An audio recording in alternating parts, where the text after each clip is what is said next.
Bună seara! Bine v-am găsit la o emisiune pe care vrem să o punem în slujba celor care doresc să-și dezvolte condiția mentală. Astăzi mintea este un instrument pe care îl putem folosi fie să ne ajutăm, fie să ne oprim, fie să accelerăm drumul evoluției, fie să mai cădem o treaptă pe scala virtuților. Ei bine, astăzi împreună cu bunul și dragul nostru prieten Adrian Cranta vom face o imersiune colosală în această taină și misterioasă capacitate a minții, pentru că vedem că atunci când o avem antrenată și hrănită bine, ea de fapt ne ajută și ne dă un imens aport, o abilitate, măsuri de concentrare mai bune și de focalizare încât să punem invențiile, ideile, creativitatea, inovația la suprafață și să lăsăm un loc mai bun după ce noi nu o să mai fim pe aici. Adrian Cranta s-a specializat în foarte multe ramuri multidisciplinare și folosește mintea ca un instrument de vindecare și de autovindecare și prin minte se pot realiza minuni. Ei bine, în această seară împreună cu voi și așteptăm întrebările voastre aici pe YouTube în chat să vedem care sunt direcțiile, întrebările, curiozitățile, căutările pe care le aveți în așa fel încât să servim pe toată lumea și să reușim să fim cât se poate de punctuali și la obiect cu lucrurile care pot să servească întregii comunități care doresc să-și dezvolte capacitatea mentală. Adrian Cranta, bună seara! Bună seara, Alex. Mă bucur foarte mult să ne revedem. Subiectul cu care vii este într-adevăr incitant și unul din profesorii mei, dr. Nakamatsu, spune că creierul este bijuteria noastră și că dacă noi nu o exersăm și nu știm cum să o exersăm, degeaba o hrănim, degeaba avem această bijuterie. Trebuie exersată și trebuie efectiv antrenată să meargă spre un nivel de complexitate din ce în ce mai mare. Astăzi mulți oameni se pare că sunt foarte interesați despre hrana acestui organism care ne poate ajuta în procesare și în focalizare și în memorie și cu toții ne dorim ca la bătrânețe să avem mintea limpede și să nu cumva să deraiem într-o disfuncție neurodegenerativă. Ei bine, care ar putea să fie așa de zi cu zi câteva practici și câteva alimente care ne pot servi în această direcție de sănătate mentală chiar și la 165 de ani? Unii din maestrii mei din China au 130-140 de ani. Să țin bine și practicile sunt evident în fiecare zi făcute. Înainte de a răspunde la această problemă vis-a-vis de hrănirea creierului, aș vrea să spun despre faptul că antrenamentul creierului trebuie să conțină elemente esențiale pentru dezvoltarea complexității creierului, pentru managerarea consumului de energie, pentru menținerea neuroplasticității, pentru viteza, adică impulsurile nervoase, viteza cu care ele pot călători, în general ele pot călători până la 120 de metri pe secundă. Însă, e vorba de oameni neantrenați. În general, statistica și norma reprezintă oameni care nu au nicio treabă cu antrenamentul, cu hrana, cu nimic. Sunt oameni de toate zilele care trăiesc cum trăiesc. De asemenea, memoria, capacitatea de a crea gânduri, deci capacitatea de a crea gânduri. În general, creierul neantrenat produce în jur de 50.000 de gânduri pe zi. Dar în momentul în care noi începem să gestionăm gândurile, să creăm gânduri unifocalizate, atunci noi vom putea micșora numărul de gânduri și în același timp crește puterea gândului. Multitasking-ul Oamenii cred că multitasking-ul este rezolvarea puterii creierului. Nu. Practic, ce face? Creierul încearcă să treacă rapid de la o sarcină la alta, dar în același timp procesorul se partajează în foarte multe direcții și nu este o variantă bună pentru că în final nu ai cu ce să-l răcești. Creierul se ocupă de altfel și de ritmul circadian. Pe de altă parte, intervine factorul chimic, anume neuronii care comunică prin eliberarea de neurotransmițători, adică substanțe chimice care transmit informația, semnalele între celule. Pe de altă parte, este vorba și de protecție, adică a menține protejarea creierului este un pas mare înainte.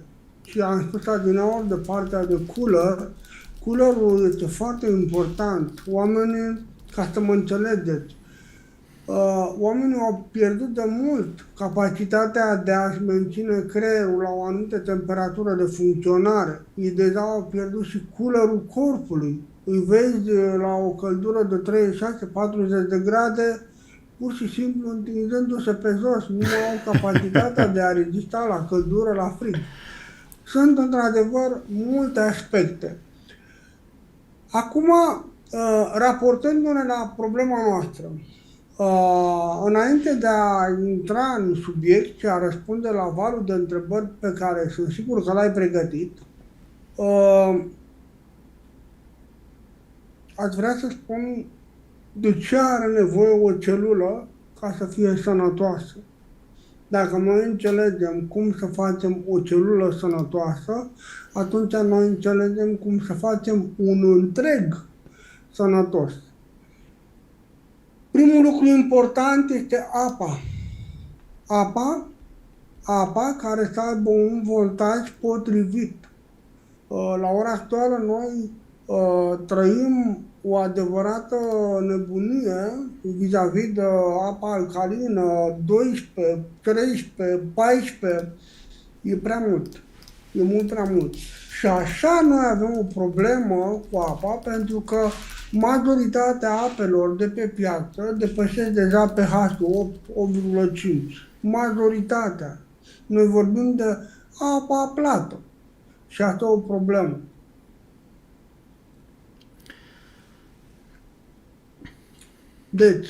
Deci, apa, un voltaj potrivit, înseamnă o apă care să aibă un pH biologic 7,35.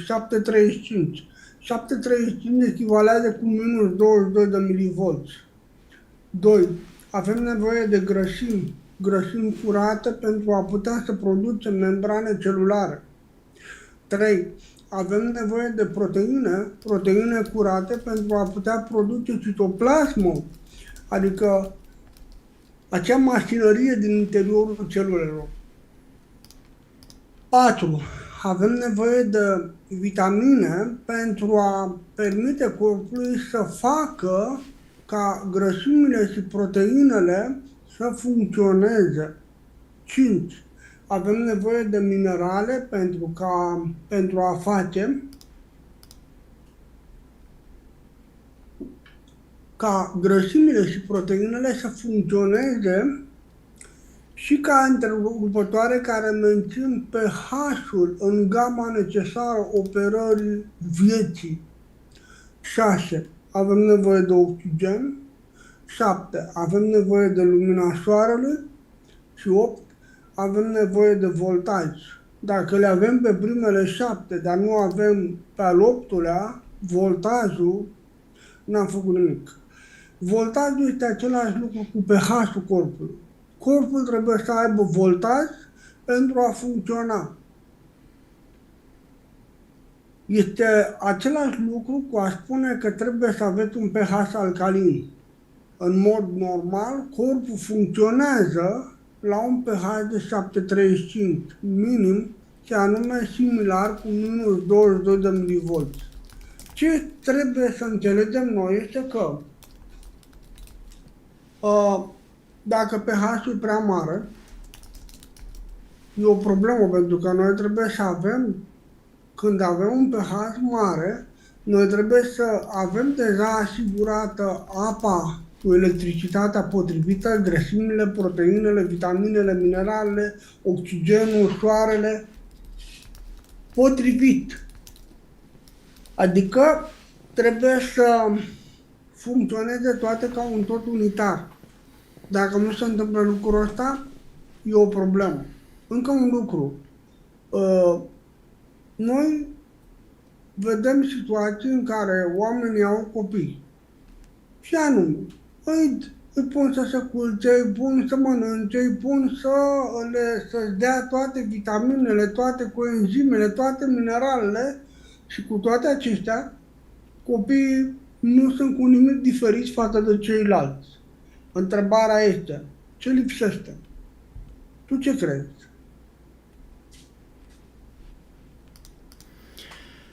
Mineralele, sărurile și apa cu volți, încărcat electric. Mineralele, sărurile și apa cu încărcat electric. Chiar dacă noi dăm toate acestea, mai e nevoie de ceva. Este nevoie de scop. Este nevoie de provocare. Este nevoie de o balanță echilibrată vis-a-vis de partea de antrenare celulară. Deci, celulele trebuie ca antrenate. Celulele trebuie ca antrenate. Creierul trebuie antrenat. Sunt foarte mulți oameni de bani gata care mănâncă ca la masa lui Lucullus. Lucullus a fost un mare general roman, dacă ți-aduci aminte, care era atât de celebru pentru că tot ceea ce puteai să gândești în vremea aceea, imediat puneai, doar la masa lui Lucullus vom găsi așa ceva. Și din perioada aceea a rămas celebră o poveste în care un general roman avea nevoie de un tratament ca să scape de niște dureri, niște blocaje nervoase la nivelul piciorului. Și atunci un doctor i-a spus, trebuie să te duci la Lucullus pentru că el sigur în bazinele lui are niște pești misterioși care generează o putere vindecătoare. Era vorba de cipari. Și, într-adevăr, ducându-se acolo, în bazinele respective, a reușit ușor să se vindece. Deci iată că această poveste subliniază clar că voltajul era esențial și că se folosea și în perioada respectivă. Deci, revenind la oile noastre, hai să vedem întrebările pas cu pas și după care, acolo unde e nevoie, mai adaug. Prima întrebare. Câteva tehnici ne întreabă Alina pentru această antrenare a coolerului, a răcitorului neuronal, pentru că el intră de multe ori în hiperactivitate, avem prea multe lucruri de făcut într-o zi și nu ne mai putem după aia concentra pentru că nu există o stabilitate sau o răcire. Cum se poate face răcirea creierului când are prea multe de făcut? O să spun foarte puțin, pentru că timpul e nevoie de un timp mai mare. Tocmai din cauza asta am dedicat un spațiu adecvat la webinarul de pe 23, anume cum să-ți recuperezi puterea și să o antrenezi, cum să-ți recuperezi puterea creierului și să o antrenezi pentru a o face să fie performantă. Și în acest seminar voi prezenta elementele esențiale în practică și în același timp o ghidare puternică în practică, așa cum a fost și la webinarul cu protecția, și anume cum să faci să îi chem pe gardieni acasă.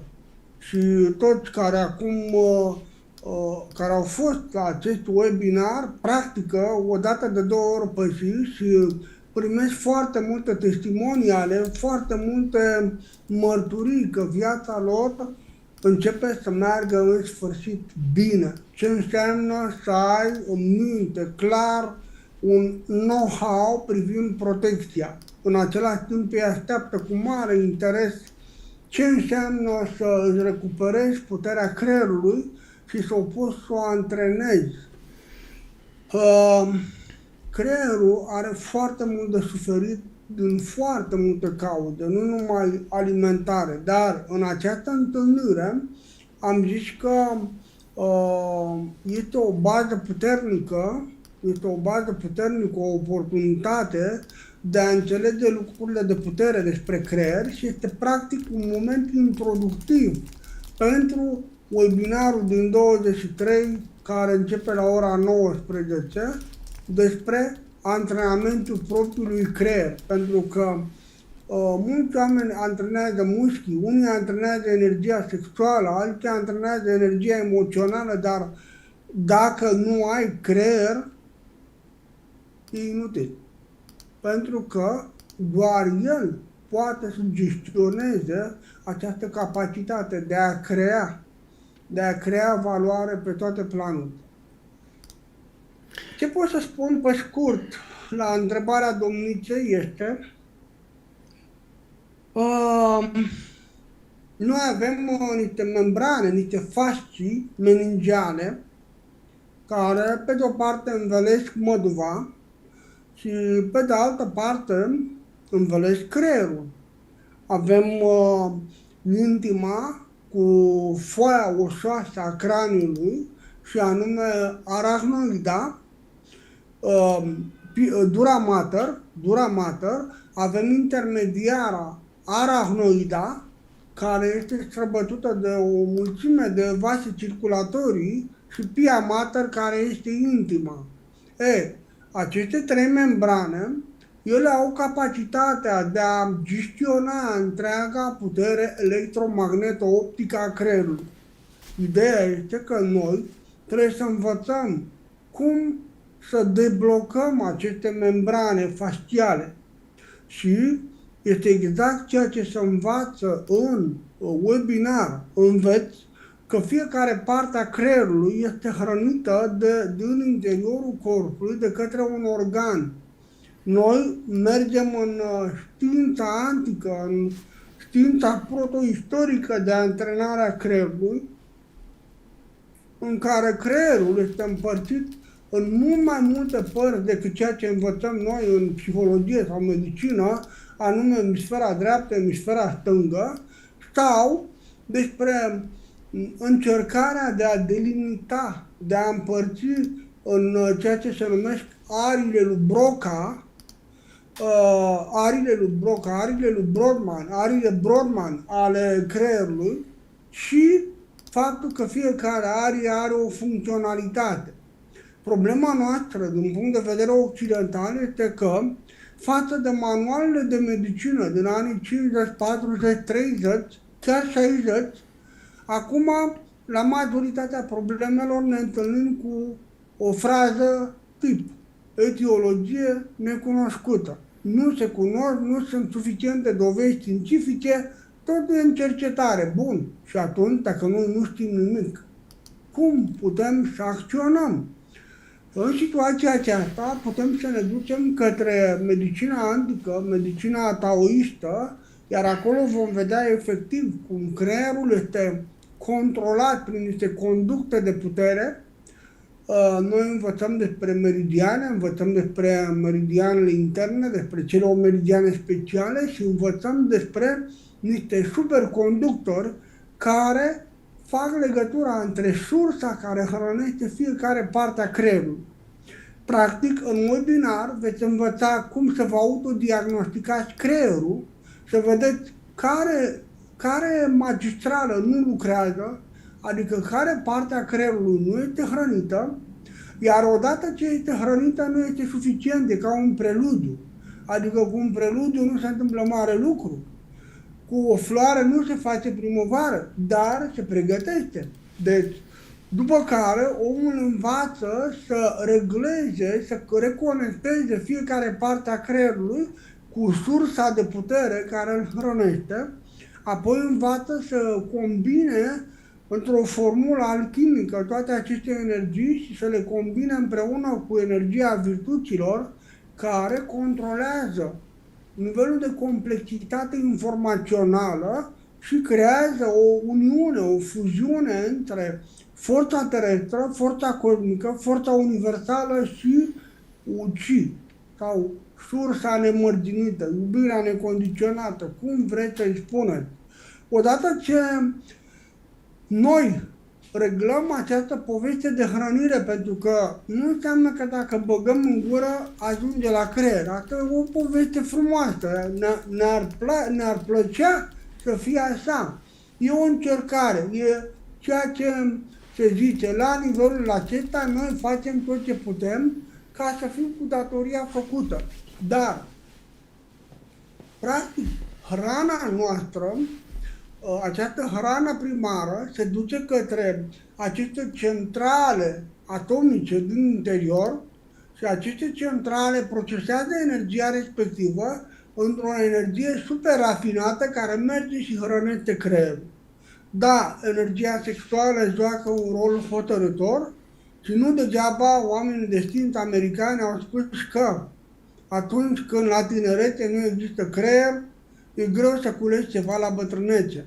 Adică ce spune ei? Că dacă nu ai grijă de această energie sexuală la tinerețe, să înțelegi ce să faci cu ea și să înțelegi să o manageriezi și cum să o multiplici, este foarte greu să poți să-ți păstrezi neuronii acasă la 40 de ani, 50 de ani, să poți să performezi.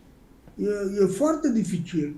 Și atunci, noi în acest webinar învățăm lucruri mai avansate, dar tu, de exemplu, ești ca un înger bun pentru oameni și ai venit cu ideea asta să ai zis, ok, sunt conștient că acolo se vor învăța lucrurile astea, adică hrănirea directă a creierului, dar nu am putea noi face ceva în care să-l învățăm pe om cum să hrănească centralele primare, care, dacă ele se reglează și funcționează corect, printr-un antrenament corect, ele vor hrăni departamentele creierului și după care această energie a creierului, sub aliniamentul cer-om-pământ, va putea fi multiplicată și vom putea să creăm complexități neuronale și sincronizări ale complexităților neuronale. Despre asta vom vorbi, despre coerența neurală. În 90-91 vorbeam despre coerența cardiacă. Chiar și când eram în facultatea de medicină, la medicină generală, la un moment dat discutam cu profesorii, cu cardiologii și vorbeam cum vedeți dumneavoastră folosirea coerenței variabile a inimii, coerența cardiacă, la care îi spuneau, nu o modă, e nesemnificativ. Moda asta este apărută de foarte mult timp, este un element foarte puternic în diagnosticare și este începutul unei științe mult mai avansate, anume despre Index Baevski și despre acest om de știință, ce a făcut el pentru pregătirea omului, pentru ca omul să zboare spre stele, adică o sănătate la un nivel foarte, foarte avansat. Și cum ei au combinat practici de genul celei pe care o voi preda în data de 23 la webinar, pentru ca oamenii, când se află în această imersiune cosmică sau în oceanurile arctice, să poată să mențină creierul la un nivel fantastic de funcționare. Asta înseamnă a menține neuroplasticitatea la nivel foarte, foarte de vârf. Deci, toată povestea asta e interesantă, dar acum este interesant, pentru noi este interesant să învățăm bazele, adică cum să înțelegem această hrănire a creierului. Ce aș putea spune? Că este organul central al sistemului nervos și că el este considerat central, este considerat centru și între central și local sunt foarte multe magistrale de informații. O parte prin intermediul sistemului nervos central, prin intermediul măduvei, prin intermediul sistemului neural periferic prin intermediul sistemului nervos vegetativ. Deci toate aceste paliere ale sistemului nervos gestionează informația și ce e interesant, creierul dă o comandă, capacitatea creierului crește și nu lasă ca encefalul să se micșoreze dacă noi în fiecare zi activăm scoarța cerebrală. Noi nu putem să activăm această scoarță cerebrală dacă, deci, nu putem să activăm această scoarță cerebrală dacă nu folosim exerciții care să stimuleze partea de antrenare a scoarței cerebrale. Scoarța cerebrală este influențată de cât lapte ai subt de la mama ta. Până la 6 luni, puținel. Până la un an, până la un an jumate, 2, mai bine. Până la 3, e normal. Noi trăim acum o perioadă foarte interesantă, această emancipare a femeilor. Practic, ele își uită rolul pentru care au venit. Ele vor și luptă pentru același tron. Dar ele sunt miniștri de internă, iar ei sunt miniștri de externă. Fiecare este specializat genetic în altceva, a lupta pentru ceva ce nu este al tău, ce nu ai fost pregătită. Mi se pare pur și simplu a lupta contra intereselor tale. Și asta este, nu e rolul meu să judec, dar cam asta e situația în care noi suntem acum și cu care noi ne confruntăm. Hai să vedem, prima întrebare. E util să menționez poate puțin mai mult că viitoarele mămici care văd acest film să își cultive încă din timp, dacă își doresc prunci, capacitatea de lactație să fie cât mai mare și să nu cumva să micșoreze lactația din cauza altor presiuni sociale sau familiale sau religioase. Au nevoie de 3 ani pentru a se pregăti până în momentul când rămân gravide. Și ei și ele. Este Așa. un lucru cert. Încă un lucru. Dacă mă întreb cine întoarce lactația, cine face ca laptele să fie pierdut, sunt 3 răspunsuri. O alimentație dezorganizată și foarte ultra-rafinată, ultra-procesată. 2. Tabletele care generează culoarea albastră, și faptul că 3. Soțul nu stă în banca lui și unei femei trebuie 9 luni să devină mamă. Și mai trebuie încă 9 luni cel puțin ca să devină femeie. Și dacă el nu stă în banca lui și tot timpul își cere drepturile, iar el trebuie să se gândească, frate, ești pe locul 2, nu mai ești tu copilul. Într-adevăr, bărbatul e primul copil al femeii. E primul.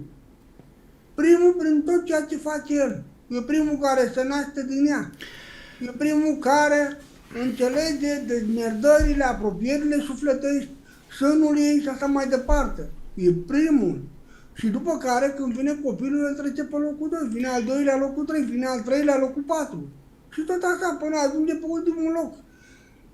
De aceea, bărbații trebuie să înțeleagă această știință sexuală de a se maturiza, pentru că bărbații, mulți sunt contabili. Și aia, și ailaltă, și ailaltă, și ailaltă, și ei nu înțeleg nimic din procesul care se derulează în actul sexual. Ce trebuie să facă acolo? E ca un fel de gică piston și atât. Și în rest nu-ți dă seama ce se întâmplă. Îl vezi că dă ochii peste cap, sfore și pa. Dar el nu înțelege ce se întâmplă acolo și nu înțelege cum să-ți rafineze energia și cum să aibă loc schimbul de energie, pentru că între 20 și 30 de ani trebuie să te îngrijezi de lucrul acesta la nivel fizic, apoi la nivel sufletesc 30-40, mental 40-50. Păi la 50 nu poți să mai alergi după sex, înnebunit ca unul de 20, pentru că ai un alt nivel de pregătire, alte mecanisme din tine sunt active, e vorba de mecanismele spiritului. Dar e dificil pentru că Nu toată lumea înțelege acest aspect. Noi am făcut o emisiune cu adevărat extraordinară, a plecat dintr-o glumă, adică nu mă așteptam la subiectul respectiv, noi vorbisem în principiu despre altceva, dar a fost așa ca un flagrant, sexul de la 40 la 120, iar acolo am fost pus în situația să dezvălui niște secrete foarte mari despre sexualitatea umană. Și asta este, deci aceste lucruri întorc laptele înapoi și îl transformă în sânge. Și atunci, de ce să ne mirăm? Nu ne mirăm, nu avem de ce să ne mirăm. Sunt alte lucruri. Dar acum, cum este privit creierul din punctul de vedere al medicinii chineze? Ce spun anticii chinezi despre creier? În medicina chineză, medicina tradițională, creierul nu este considerat separat de restul corpului. El este integrat în conceptul de marele receptor sau măduvă. În sensul că, în traducere liberă, se spune așa: organele genitale sunt izvorul spermei, izvorul sămânței, izvorul vieții, măduva este marea vieții, marea spermei, iar creierul este oceanul vieții, oceanul spermei. E bine, MTC-ul, medicina tradițională chineză, vede creierul ca fiind condiționat, conectat, legat de rinichi, care sunt considerate a fi sursa esenței, sursa energiei vitale, jingului care hrănește creierul. Adică, cu alte cuvinte, creierul prosperă și se dezvoltă atâta timp cât energia sexuală se dezvoltă și prosperă. În momentul în care ce observăm? Observăm ceva foarte interesant, că în cultura noastră ortodoxă și în cultura evreiască chiar și în cultura musulmană, a avea grijă de râul vieții este unul din primele principii care te apropie de modul în care să te transformi într-un om, un om care se conectează cu cerul. Adică ei spun că nu trebuie să te sabotezi. Această esență trebuie păstrată, nu trebuie eliberată de unul singur sau oricând, oricum, absolut nu. În schimb, avem cealaltă parte care vine și spune: ai dreptul să te autoexplorezi, ai dreptul să faci ce vrei, să te dai cu creierii de toți pereții. Deci ei vin și insistă foarte mult pe povestea asta cu masturbarea. Era cineva, a făcut și o glumă, a zis: mai multă turbare. Ideea este că medicina chineză este o medicină veche, are 7, 8, 10.000 de ani în spate. Iar în acești 8-10.000 de ani, ei cultivă această esență jing pentru a hrăni creierul. Fără ea, nu poți să fii strălucit, nu poți să fii briliant, nu poți să fii valoare, nu poți să fii creativ. Energia creatoare, creează. Poți să creezi un copil, poți să creezi dragoste, poți să creezi idei, să creezi genialitate, poți să creezi viață, cum să spun, să manifesti viața. Deci energia vitală produsă de rinichi hrănește creierul, contribuind la modul foarte direct la funcțiile sale cognitive și emoționale. Adică care e emoțional? Că nu înțeleg.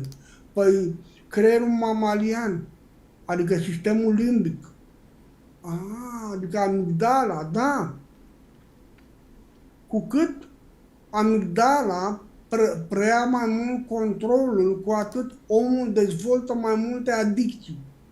De aceea sunt foarte mulți oameni care folosesc PC Vortex, adică Black Box, și învață să lucreze direct asupra lobilor amigdalieni și în acest fel scade potențialul electric la nivelul amigdalei și asupra lobilor frontali și dezvoltă o coerență a lobilor frontali, se numește coerență neurală directoare, în sensul că omul are capacitatea de a ține departe toate aceste tendințe de adicție.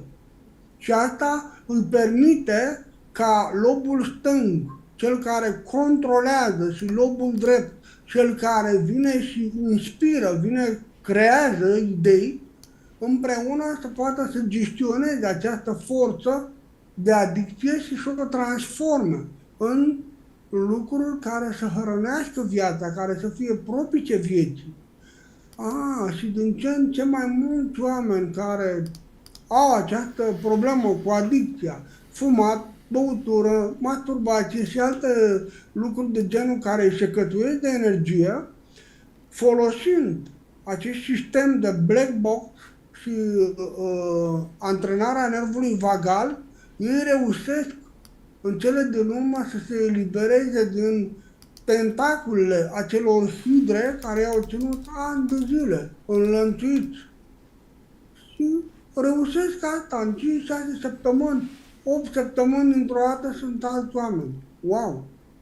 Revenind acum, deci creierul este de asemenea conectat la inimă, care este văzută ca aședul spiritului, Shen.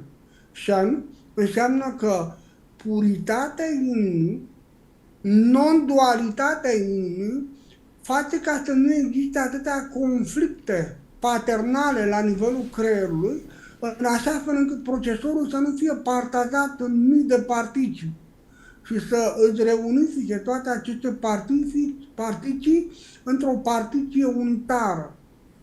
Și în felul acesta puterea creierului crește.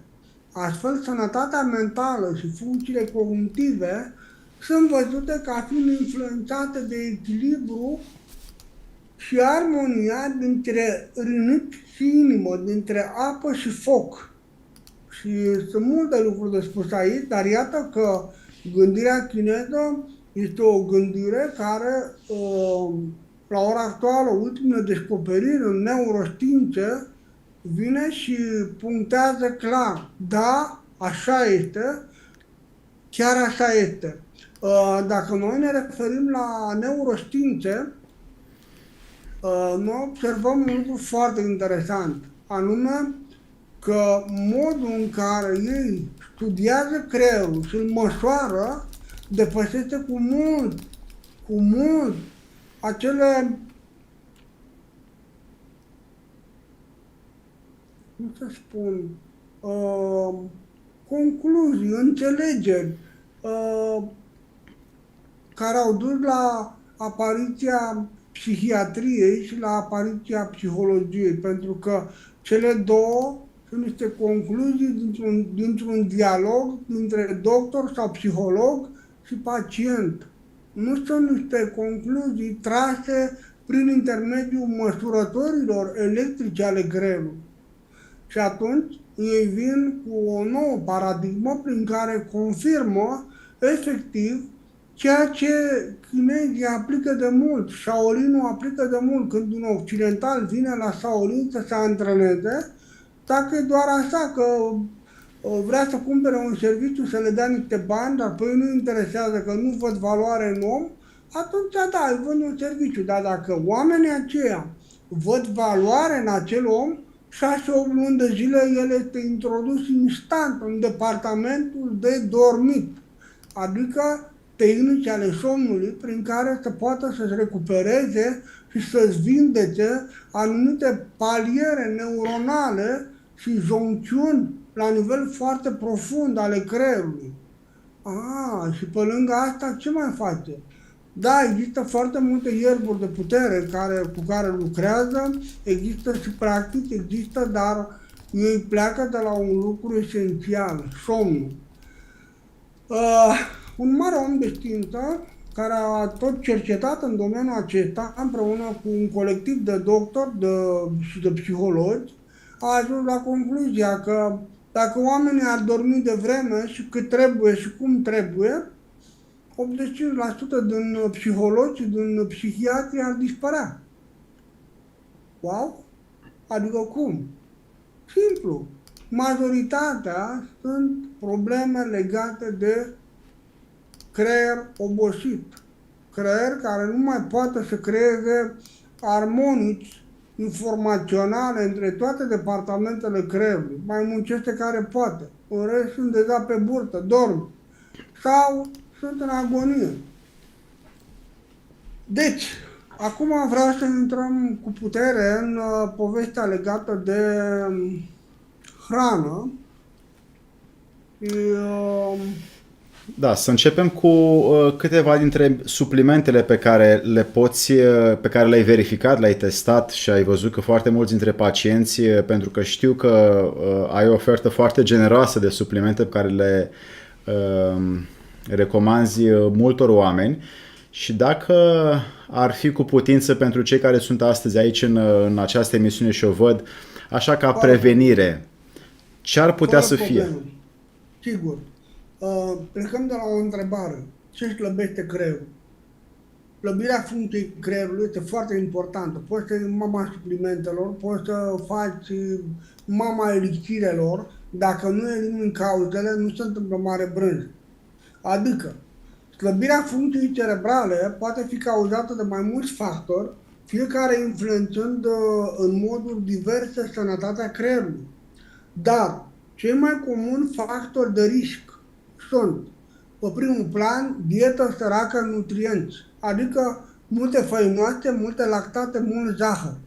Dacă noi scoatem toate acestea din alimentație, pentru mulți va fi o mare gaură și vor zice, bun, și noi ce mâncăm? Deci, o alimentație care nu furnizează suficient nutrienți esențiali, cum ar fi acizi grași, omega-3, antioxidanți, vitamine, minerale, automat poate să contribuie la declinul cognitiv. Atenție! Un om care are o dietă săracă în nutrienți și eliberează, mai ales bărbații, eliberează spermă de mai mult de o dată la 7 zile și mănâncă pe spongi, păi omul acela în 10 ani nu prea mai are funcții academice, nu prea mai are competențe academice pentru că nu mai are cum să proceseze informația, să poată să dezvolte complexitate. Și atunci ai nevoie să le duci, să înțeleagă relația dintre bărbați și femeie, ce se întâmplă acolo, ce se întâmplă cu energia, ce se întâmplă cu hormonii, ce se întâmplă cu emoțiile și, pe de altă parte, ai nevoie să-i spui că o dietă bogată în zahărul și grăsimi saturate, poate afecta de asemenea sănătatea cerebrală. Un al doilea aspect, lipsa activității fizice. Sedentarismul este asociat cu o serie de probleme de sănătate, inclusiv scăderea sănătății cerebrale și, de ce nu, începe să scadă masa creierului. Exercițiile fizice regulate ajută la creșterea fluxului sanguin. Maestru Wang spune că o plimbare alertă dimineața, practicând tehnicile de Qigong mergând, și anume combinând tehnicile de percepție, respirație cu sincronizarea mișcărilor, vis-a-vis de schimbul de energie care are loc între universul din interiorul omului și cel exterior, o oră dimineața poate să mențină activitatea creierului la un barem foarte bun. Deci, e nevoie de flux sanguin crescut, e nevoie de producție de substanțe chimice care să stimuleze creșterea neuronală. Substanțe chimice mă refer strict la neurotransmițători. Ce mai invalidează creierul? Stresul cronic. Stresul cronic este o problemă, stresul pe termen lung. Cum se stresează omul? Care este prima sursă de stres? Media. Media este prima sursă de stres. Pentru că la ora actuală, când deschizi televizorul, scandal, violuri, incesturi, crime, sirene de poliție, de salvări și așa mai departe. Toate acestea, omul nu are nevoie de ele. De aceea, indiferent că veți crede ceea ce spun sau nu, o să vă dau o cheie prin care voi să aflați adevărul dacă este real sau nu. Trebuie să apelați la un ceas bun. Deci, trebuie să apelați la un ceas bun de monitorizare a somnului, un ceas bun de monitorizare a stresului un ceas bun de monitorizare privind încărcarea corpului, deci bateria corpului. Dacă noi înțelegem acest aspect, atunci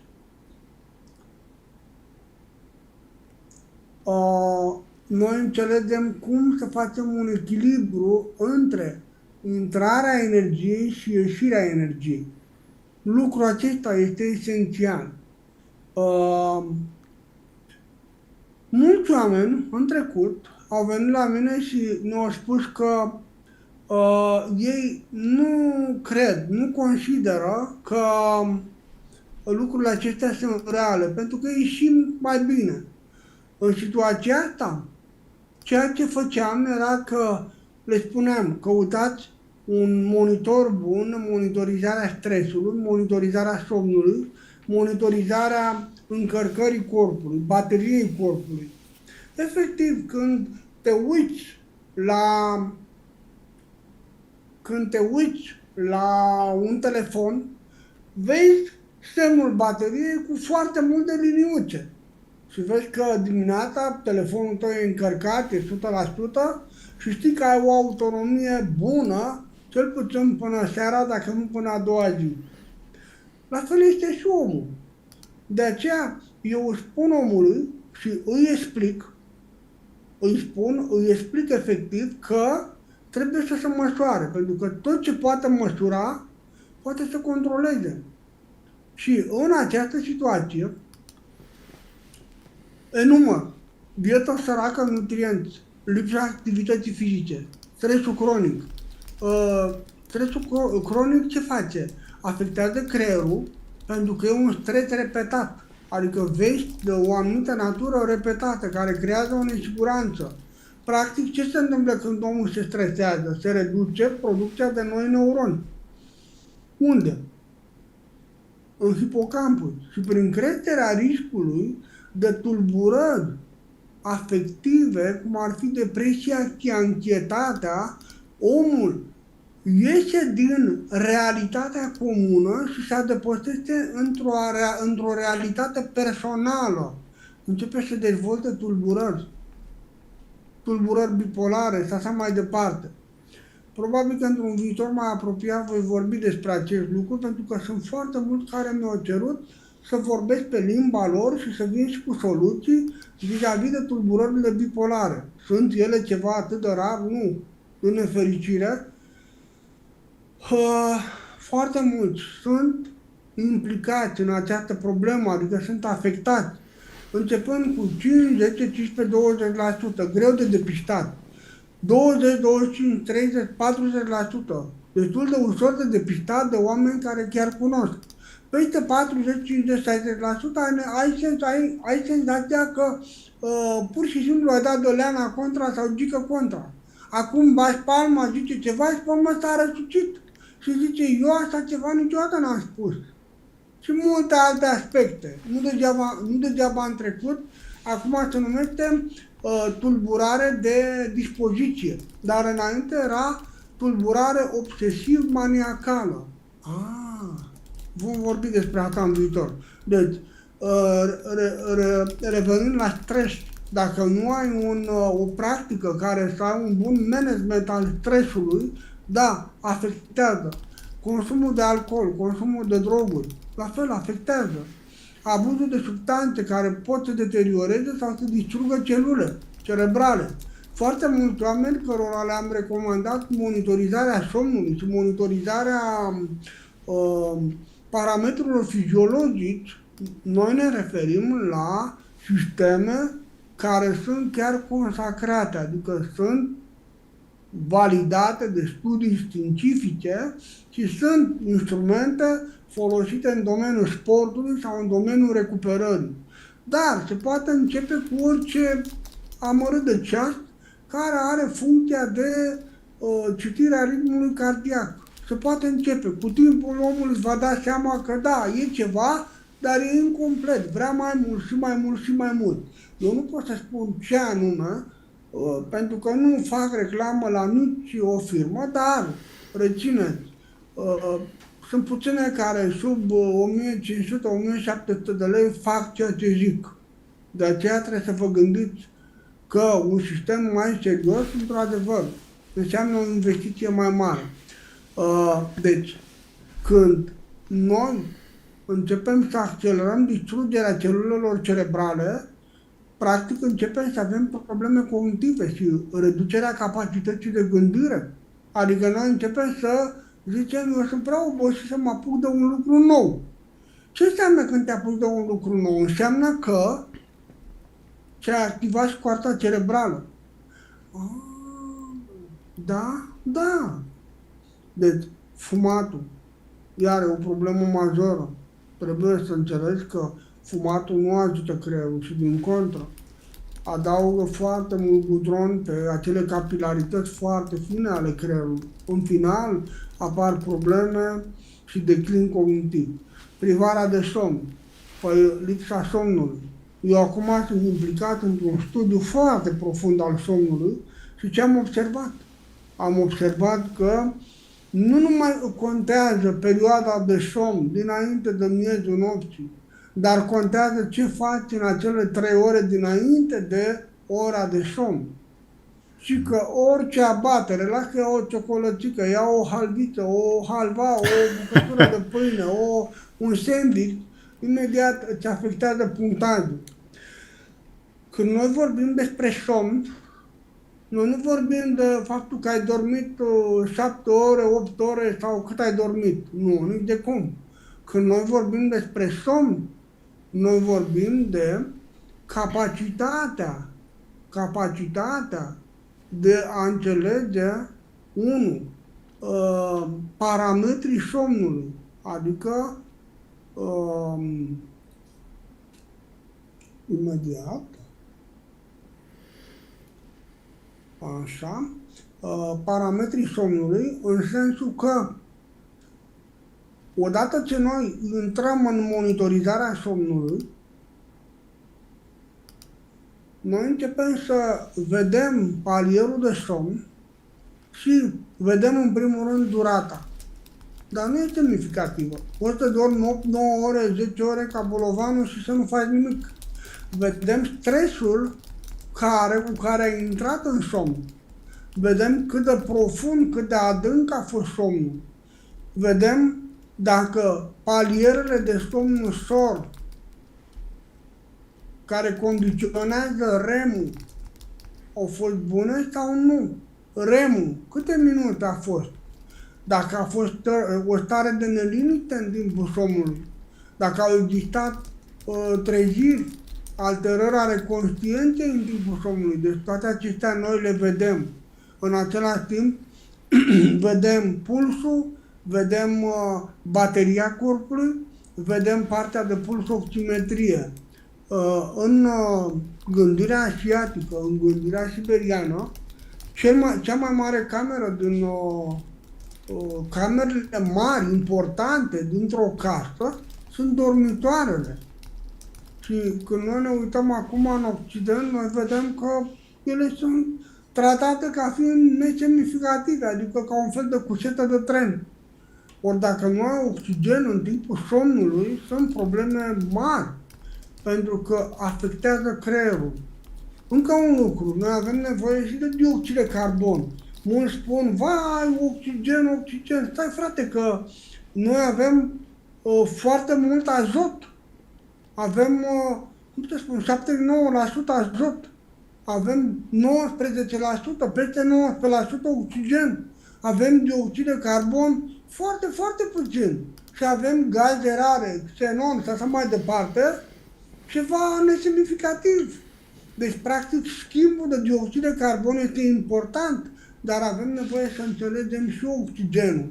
Pe de altă parte, noi avem nevoie să înțelegem în timpul somnului respirația cum se desfășoară. Este o respirație profundă, este o respirație superficială, este o respirație adâncă. Deci, numai despre respirație am putea vorbi 2-3 emisiuni. Și bineînțeles, important, avem nevoie de coerența cardiacă în timpul somnului. Acestea sunt niște paliere de analiză bazale, adică la orice ceas la orice sistem de monitorizare, ai așa ceva și poți să le vezi. Deci, iată că somnul este o hrană importantă a creierului. Dacă nu ai somn, poți să bagi vitamină de vitamină și aminoacid, nu se întâmplă nimic, pentru că nu ai infrastructura și infrastructura pregătită și partea de logistică ca să poată să-și facă treaba. Ah, da, da. O altă problemă sunt bolile neurodegenerative. Rețineți, bolile neurodegenerative, majoritatea, cum ar fi Alzheimer, Parkinson, sunt cunoscute pentru efectele lor asupra slăbirii funcțiilor creierului. Iar aici, de obicei, în spate, pentru femei, stă un management al stresului foarte prost, un management al ciclului menstrual inexistent. Femeile trebuie să înțeleagă, puterea lor stă în sânge. Bărbații, puterea lor stă în spermă. Fiecare are parametri diferiți. Sângele unei femei nu se compară cu sângele unui bărbat. Sunt lucruri diferite. Că există elemente figurate comune, da, dar sunt particularități foarte diferite între cei al femeii și cei al bărbatului. Bolile neurodegenerative, în momentul când ai așa ceva, te concentrezi pe întărirea gingului, adică te concentrezi pe cum să crești cantitatea de spermă, cum să crești partea de spermatogeneză, cum să crești tonusul vagal, cum să crești o mulțime de factori electromagnetici și cum să crești partea legată de hrană fotonică. Dacă noi nu aducem această hrană fotonică la nivelul neural periferic, perineural, atunci n-am făcut nimic. Luăm ginkgo biloba și omega-3. Și care e problema? Da, merg bine vânzările, dar nu ai un rezultat bun. Vei avea în cel mai fericit caz un rezultat în care ceva se mișcă acolo, ceva se întâmplă. Dar dacă vrei să înțelegi rețeta pe de-a întregul, atunci da, trebuie să asculți această înseară, această întâlnire care este un cadou extraordinar pentru toată lumea. Și nu vă obligă cu nimic. Și să înțelegi că este o formă introductivă pentru webinarul din 23. Un alt aspect e legat de factorii ambientali. Adică, dacă, de exemplu, stai la pădure, dar lângă tine a fost groapa de gunoi, sau lângă tine a fost o zonă unde era, să zicem, acumulatorul, sau o zonă unde era o unitate militară în care se depozitau diverse materiale mai problematice. E o problemă. Sau, pur și simplu, un CAP, unde erau depozitate pesticide, poluanți, organici, sau ce putea fi acolo. Deci toate acestea, prin intermediul soarelui, vântului, toate acestea cumva ajung să te influențeze. Abia acum ajungem la izolare socială. Izolarea socială e o problemă pentru că toate aceste gadgeturi, aceste forme de comunicare digitală,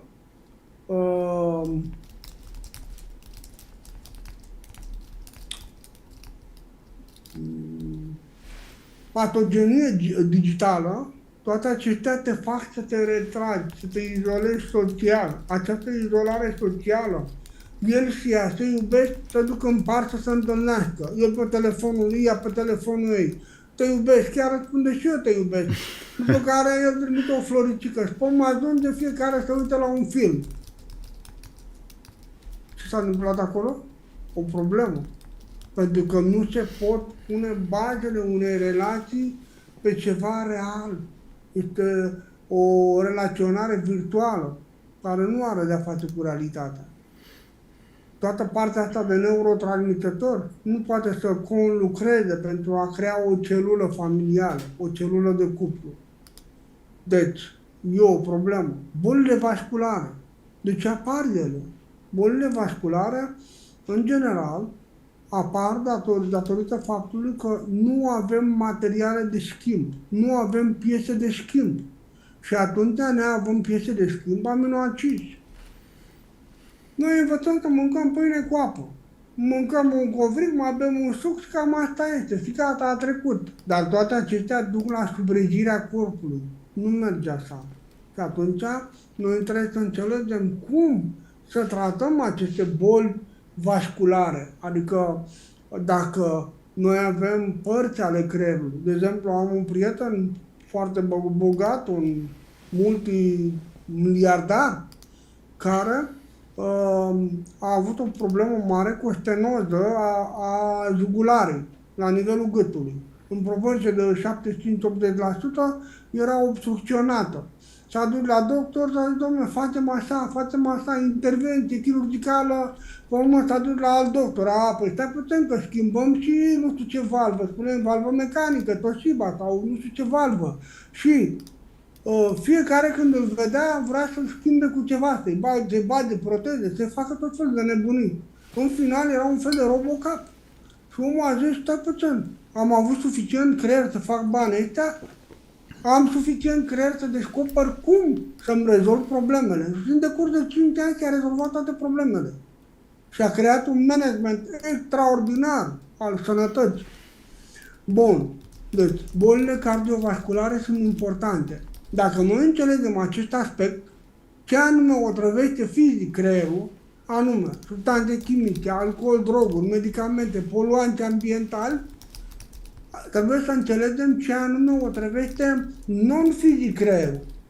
Stresul cronic, depresia, anxietatea, proiecția, privarea de somn, izolarea socială, toate acestea trebuie luate în considerare până ajungem la electrosmog. Dacă dormi și lângă capul tău este un sistem wireless sau dormi cu un telefon de ăsta șmecher, super bengos, de peste ocean, la cap sau la 1,5 m, chiar nu mai contează ce faci. Trebuie să fii atent, să verifici sarul telefonului și în perioada nopții îl pui într-o cutie metalică. Nu ai cutie metalică, nicio problemă. Cumperi folie alimentară de aluminiu, îl învelești frumos și asta este. Ai un ceas care te deșteaptă dimineața și asta e. Nu, domne, că îl pun în fly mode. Chiar nu contează. El va genera în continuare. Și de aceea trebuie să își creezi un loc de dormit unde câmpurile electromagnetice să fie foarte scăzute. MF-ul să fie foarte scăzut.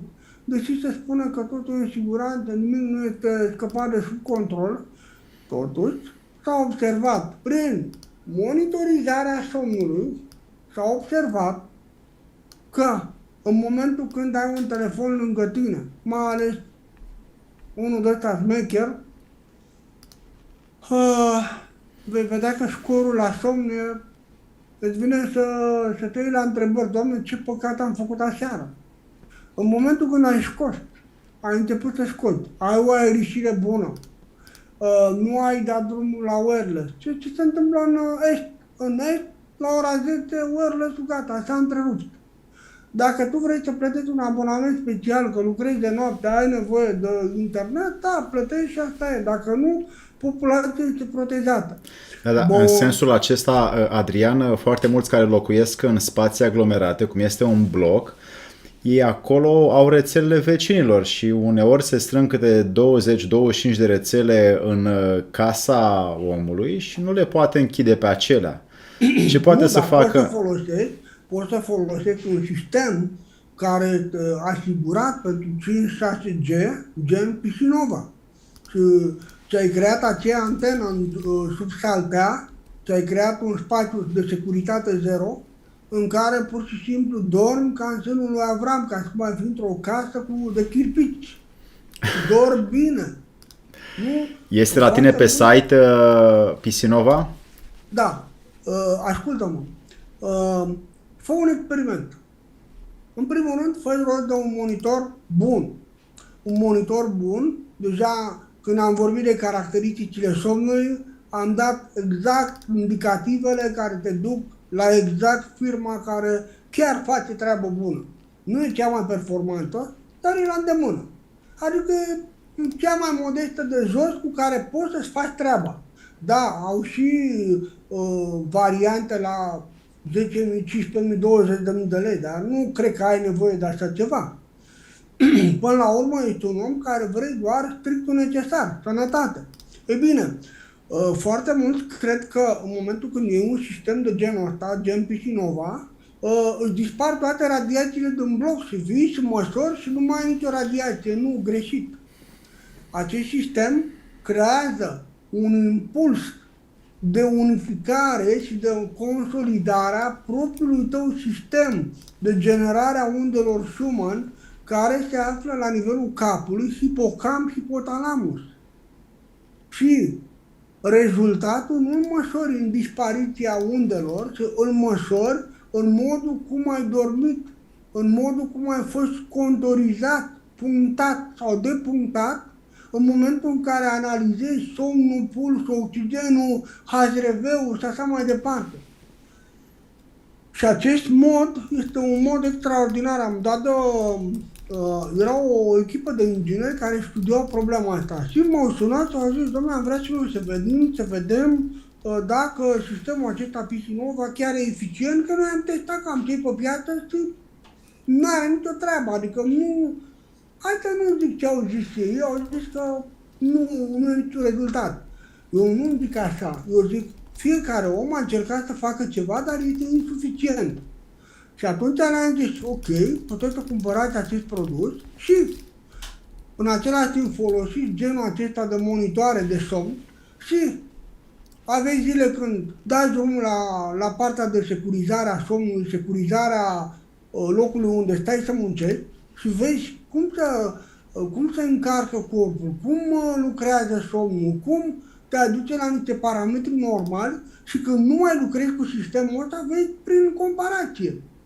Deși oamenii aceia la început erau aproape să sară la gât.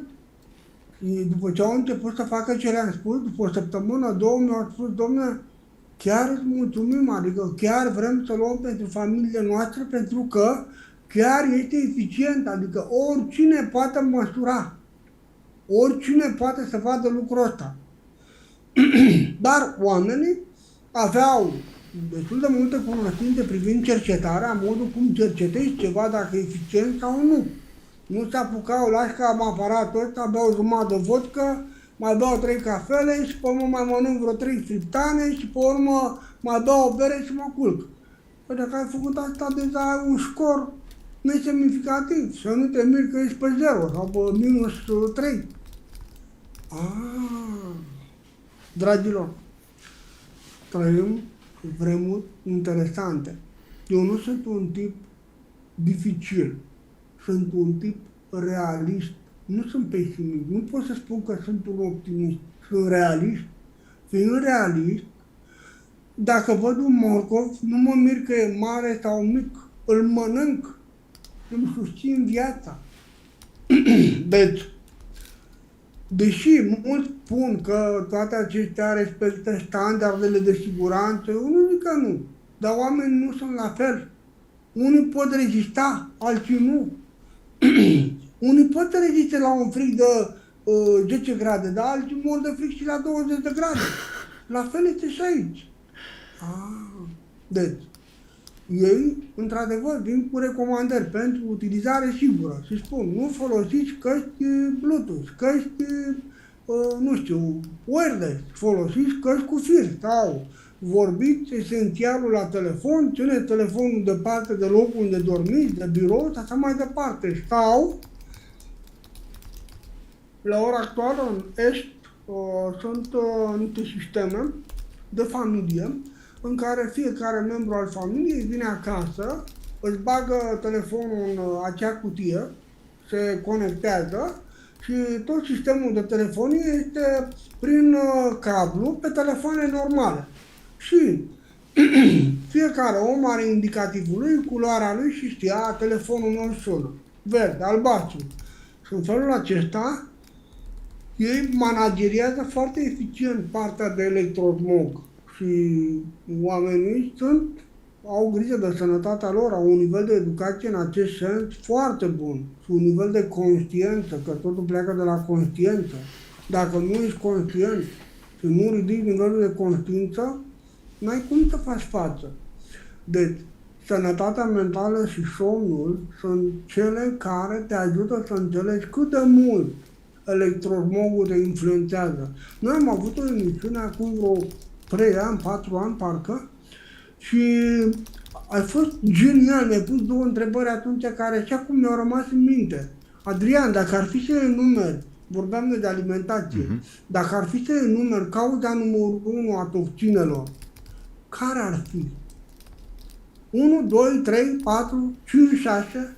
Păi în primul rând 50% electrosmog. Este prima cauză. A doua cauză, 25% partea emoțională. Iar celelalte 25% sunt 5 elemente. 1. Ce mănânci, excreție, partea de procesare, calitatea apei, calitatea aerului și cam asta e. Și la partea de procesare se referă strict la proteină. Adică felul cum combin proteinele. Doar 25%, da. Păi și emoțiile? Păi uite că la tineri. Tinerii au o stabilitate emoțională bună și mănâncă de toate, fac de toate. Dar când s-a terminat rezerva, bubuie. Deci acum înțeleg ce vrei să spui cu sănătatea mentală, cu somnul, am înțeles. Deci, legat de partea asta cu vitaminele. Hai să începem cu vitaminele. E important. Sunt șansele mai importante, dar totuși vreau să mă leg și de lucruri pe care oamenii le cer. Exact. Dacă vorbim de vitamine, de minerale, uleiuri necesare hrănirii creierului. Pentru a funcționa optim, creierul nostru are nevoie de o ofertă și are nevoie de o cerere. Adică, dacă un om, de exemplu, are nevoie de calciu și el vine și face oferta de calciu către corpul lui, dar dinspre corp nu acționează prin anumite exerciții, vibrații, să facă cerere pe potriva ofertei, cererea și oferta nu se vor pupa, mecanismul de reglare a calciului nu va funcționa. Are sens? Tu îmi zici, Adrian, eu iau cel mai tare generator de colagen, Dr. Axe. Dr. Axe este un doctor extraordinar care a creat un amestec de colagen, sunt vreo 7-8 tipuri de colagen împreună cu generator asimilator de calciu și ce spune Dr. Axe? Spune așa, ceea ce vă dau eu, produsul este foarte bun, dar dacă voi stați și nu vă mișcați, nu creați cerere, practic nu veți putea profita de toți banii. Dacă tu dai $60-70 pe o cutie de genul acela, nu mai știu cât e acum, nu-i treaba mea, s-ar putea să te bucuri de 3 cenți, pentru că tu doar iei produsul și nimeni nu te învață cum să faci cerere. Adică ai nevoie de vibrarea sistemului osos. Dacă acționezi asupra sistemului osos, încep cu sisteme simple, care doar să fie ca un masaj, asta, gentil, 4G. Atenție, 4G mă refer nu la telefonie mobilă, mă refer la forța, impactul gravitațional care îl generează acea vibrație. Da? Da! Deci, forța G este o forță importantă dacă noi vorbim de calciu, de oase. Noi, ca să putem crește masa osoasă, noi avem nevoie de o generare a unei forțe de cel puțin 10G.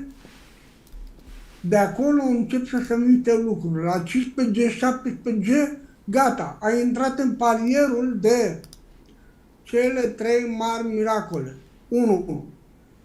Scade cortizolul. 2. Crește testosteronul. 3. Apare cerere, vibrare, spre exteriorul osului, tot câmpul de electroni se duce spre exterior și acești electroni vor putea prelua particulele de calciu și vor putea participa la asimilarea lor. Am înțeles. Da. Deci, un nutriționist trebuie să înțeleagă procesele din spate, nu doar know-how, adică rețeta. Nu, trebuie să înțeleagă, să uite la om, să vadă care e problema lui. Am înțeles. Bun. Vitaminele. În general, noi avem două categorii de vitamine. Vitamine liposolubile, FADEC, adică FADEK. Și ce înseamnă asta? Că dacă omul e vegetarian și zice că trebuie să ia aceste vitamine să le asimileze, nu are șanse să le asimileze. De ce?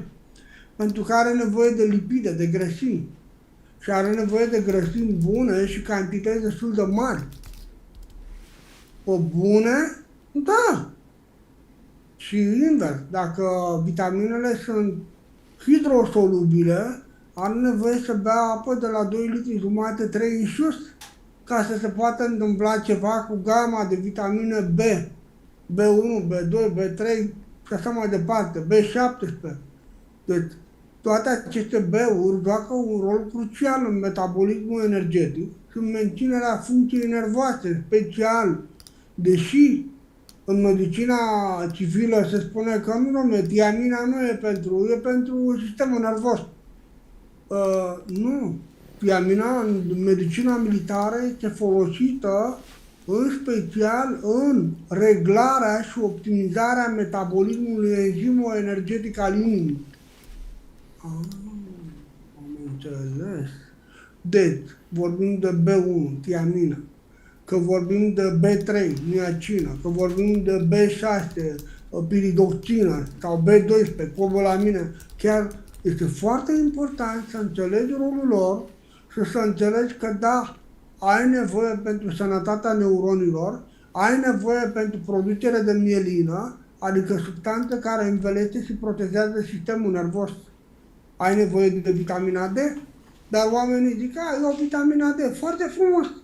Dar ce faci ca această vitamină D să poată fi asimilată? Ai nevoie să eviți în perioada aceea să dai cu tot felul de smacuri pe piele. Pentru că pielea e vorba de panourile noastre solare care preiau energie cosmică, energie lunară, solară, stelară și nu numai. Deci vitamina D, da, m-a învățat pe mine mama că dacă stau la soare o să-mi crească nivelul de vitamina D. Da, este important pentru partea de cogniție. Și ca să fac o paranteză aici...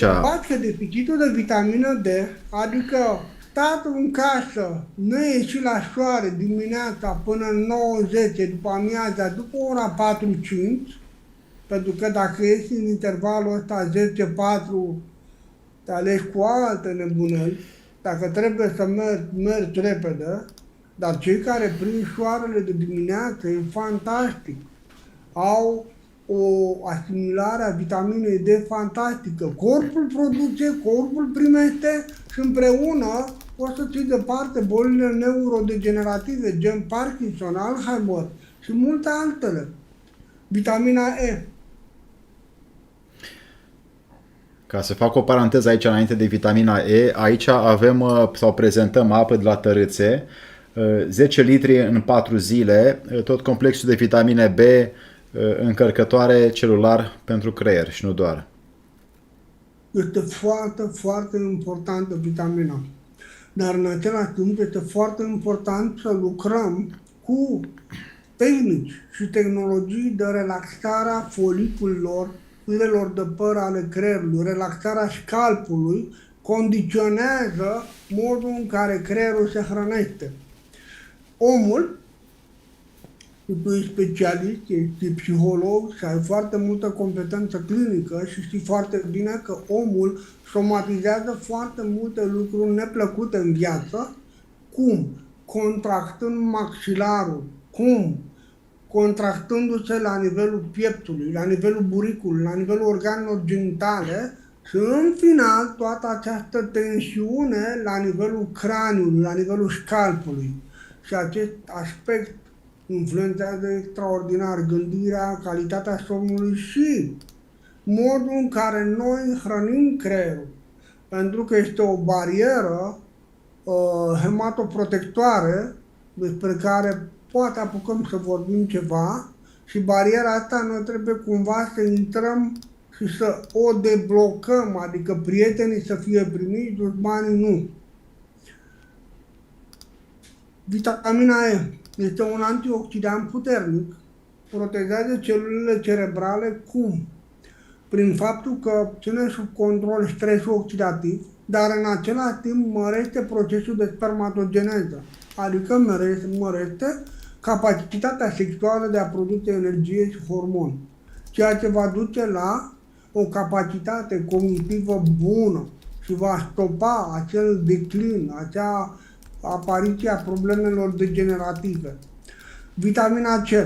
Vitamina C este extraordinar de importantă. Este, da, un antioxidant, duce la această deteriorare oxidativă. Și tu o să mă întrebi, cum pot verifica lucrul ăsta? Dragule, folosind un monitor de somn, pur și simplu, urmărești palierul de stres. Acolo stresul, cu cât este mai mare, cu atât procentul de radical liber va crește.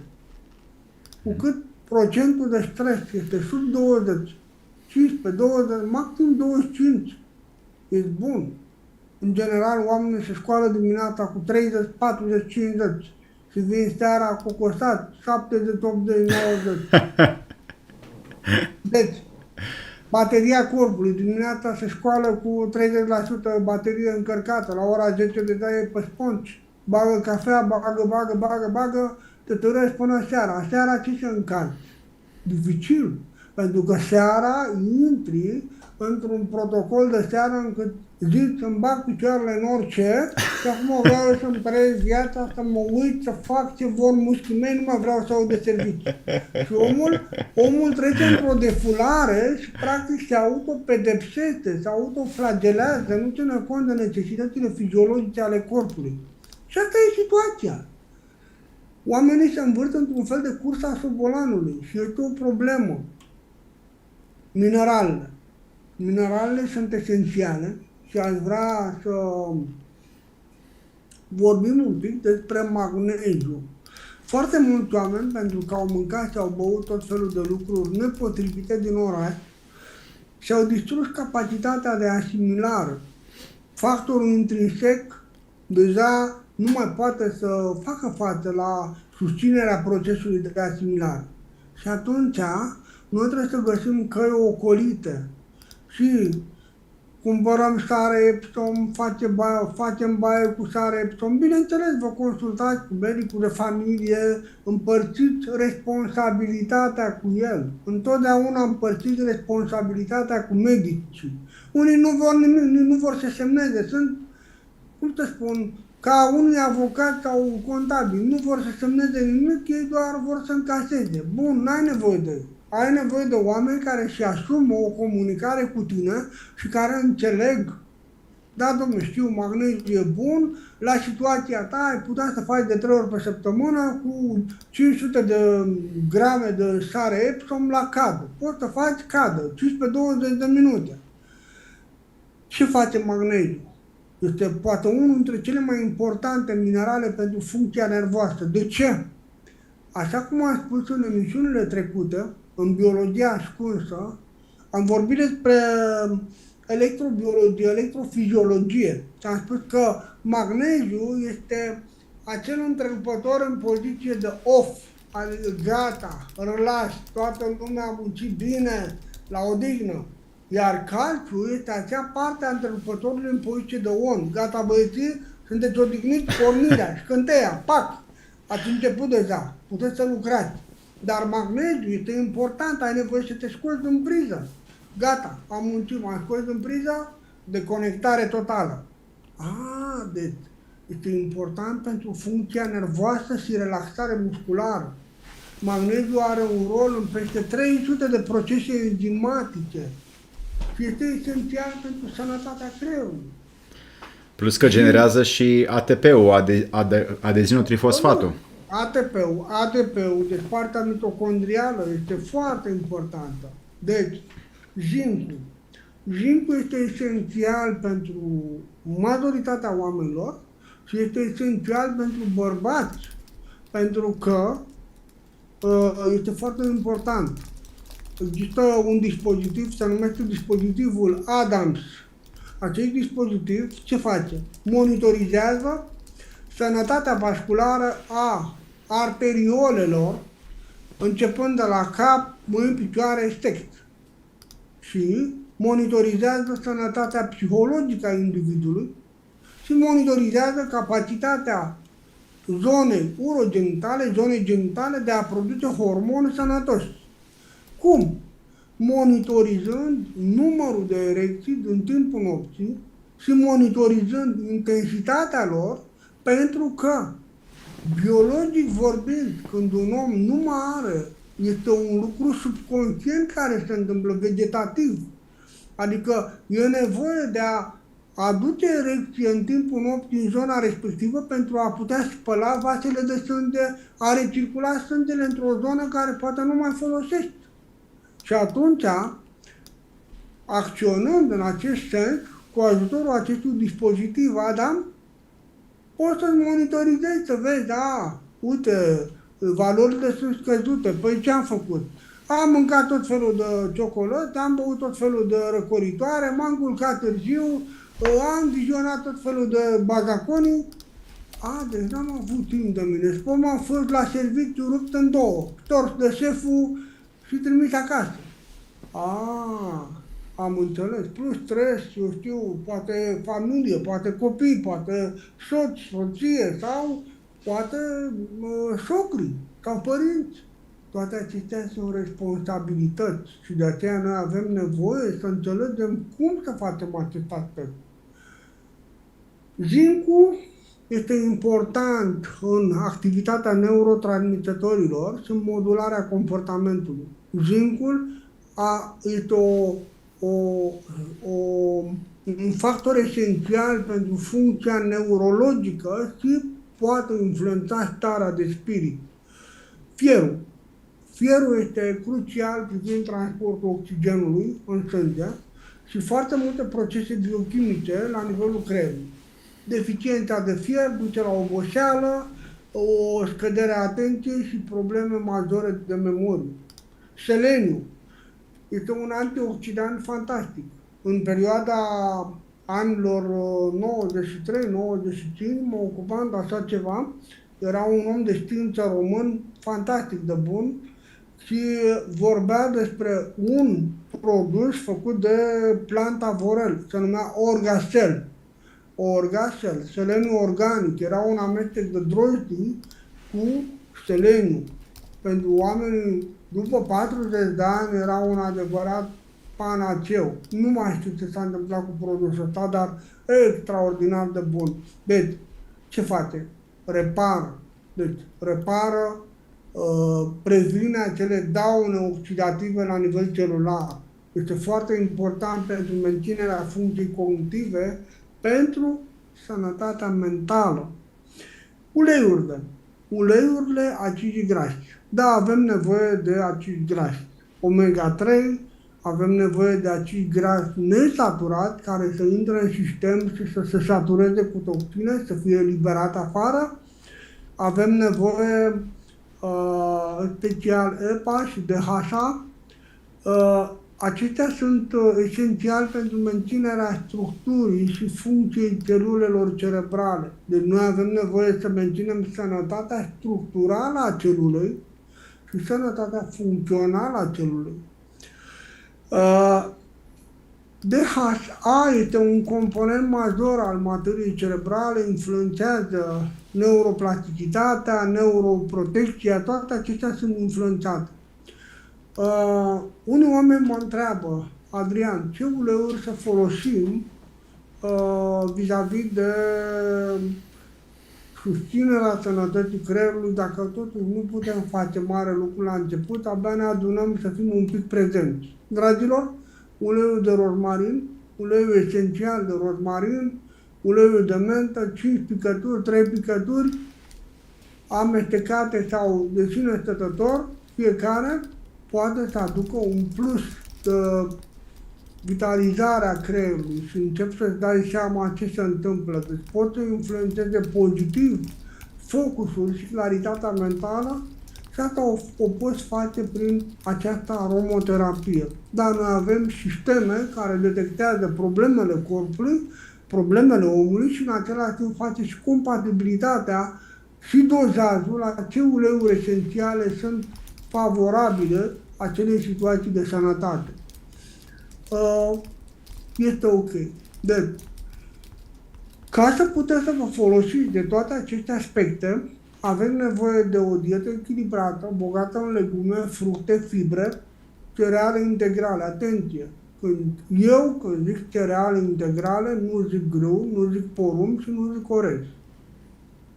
În schimb, hrișca, minunată, meiul, extraordinar, amarantul, superb, chia, quinoa, toate acestea sunt fabuloase, fabuloase. Pe de altă parte, nuci, semințe, pește gras, pește uleios, cum ar fi macroul, toate acestea susțin creierul. În momentul în care începeți să lucrați cu suplimentele, da, e bine să consultați un medic înainte, să împărțiți acea responsabilitate.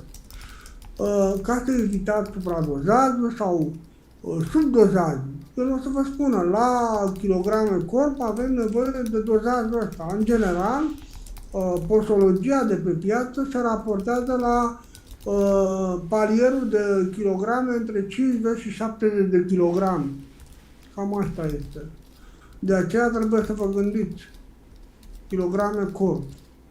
Iar un doctor poate foarte ușor să vă ajute. Foarte ușor. Hai să vedem ce întrebări au mai apărut între timp, că am un mare de întrebări de la tine, dar să vedem ce întrebări consider că ar fi mai prioritare. Cât de eficient, ne întreabă o doamnă care lucrează la TVR, doamna Dana, cât de eficient este un generator de ozon de pe piață pentru alimente, apă și aer? Un generator de ozon este foarte bun pentru curățarea, eliberarea tuturor chimicalelor și tuturor hormonilor de sinteză din legume, fructe, carne și așa mai departe. Este foarte eficient, foarte bun. Când noi vorbim de a folosi ozon, a sta în cameră cu ozon, trebuie să fim atenți că în perioada când avem de-a face cu ozon, avem nevoie de foarte mulți acizi grași nesaturați, avem nevoie de foarte multe grăsimi, deoarece altfel pot apărea daune destul de mari, greu de rezolvat. Și atunci noi trebuie să fim atenți, eventual să alegem ozonatoare foarte bune, ozonatoare care au ppm biologic, adică ele generează ozon, tot timpul monitorizează în spațiul respectiv și când ppm-ul ajunge la un anumit palier, ele micșorează generarea de ozon sau se opresc pentru o bucată de timp. În felul acesta poți să ai un generator bun, un aer curat și fără să ajungi la supradozaj. Da, este ok. Este ok. La fel, apa ozonată, foarte bun, să faci baie, să își curăți pielea, să elimini toate smacurile astea care vin în tot felul de creme care conțin multe plastice. Și la un moment dat, ce faci? Îți plastifiezi pielea? Nu. Ai nevoie să ai o piele sănătoasă. Pentru asta ai nevoie de uleiuri cu grad mare de asimilare. Cum verifici un ulei cu grad mare de asimilare? Păi, iei un șervețel, da? Pui câteva picături de ulei, freci mâinile bine de tot, și după 3 minute, 4 minute iei șervețelul și ai făcut pur și simplu așa și vezi că nu rămâne nicio urmă, pentru că totul a fost asimilat. Deci uleiul de susan face treaba asta, da, și mai sunt și altele. Dar susanul este excepțional. Un ulei bun se verifică în acest mod dacă este un ulei curat, dacă are un nivel mare de asimilare și așa mai departe. Și chiar după o baie fierbinte cu minerale și cu săruri se poate pune ulei pe corp. Este important, faci baia cu tot felul de minerale. De exemplu, aici recomand ca să îmi pui 3 iepuri dintr-un foc, recomand un dispozitiv, se anume Revitron, PC Revitron, care are capacitatea de a mări asimilarea mineralelor și scoaterea toxinelor din corp.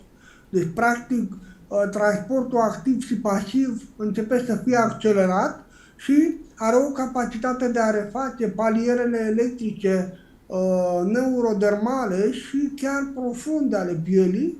Și în felul acesta ți-ai făcut și baia de minerale, ți-ai încărcat și corpul cu potențial electric cu electroni și deja te simți foarte bine. Multe răni se cicatrizează repede, pielea începe să se vindece și să-ți revină, să reîntinerească. Da, este bun. Un Revitron este foarte, foarte bun pentru corp.